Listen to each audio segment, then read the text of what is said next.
Stéphanie Bocquet.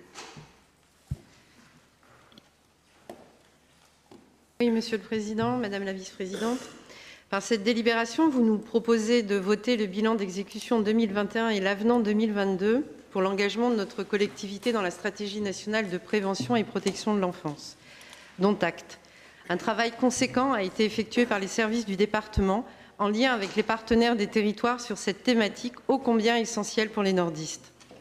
Mais comment se satisfaire de ce bilan sans qu'il soit accompagné d'un quelconque cadrage pour les années à venir afin de répondre aux besoins des territoires, les besoins non pourvus, les besoins à venir à court, moyen et long terme? Quelle évaluation partagée avec les partenaires pour mieux engager la suite, quantifier et qualifier?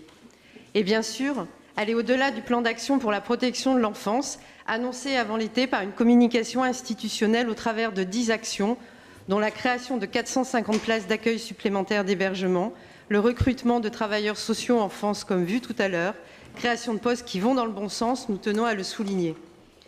Or, le groupe écologiste rappelle qu'au précédent mandat, ce sont plus de 300 postes de travailleurs sociaux et médico-sociaux de terrain qui ont été supprimés.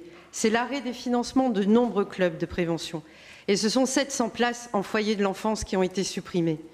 Cette politique de suppression de postes et de places d'accueil, de déconstruction du maillage social et de la prévention sur nos territoires, oui, cette politique a conduit le département du Nord à devenir maltraitant sur une de ses compétences premières, la protection de l'enfance.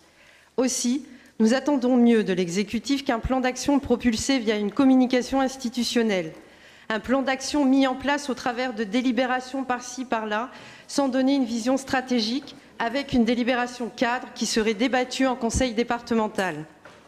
Et parce que nous ne voulons pas insulter l'avenir, impatientes et impatients que nous sommes d'étudier cette délibération cadre, concernant le bilan qui nous est proposé aujourd'hui, sans la moindre perspective, je le répète, ce sera, Monsieur le Président, une abstention pour nous. Je vous remercie. Merci beaucoup.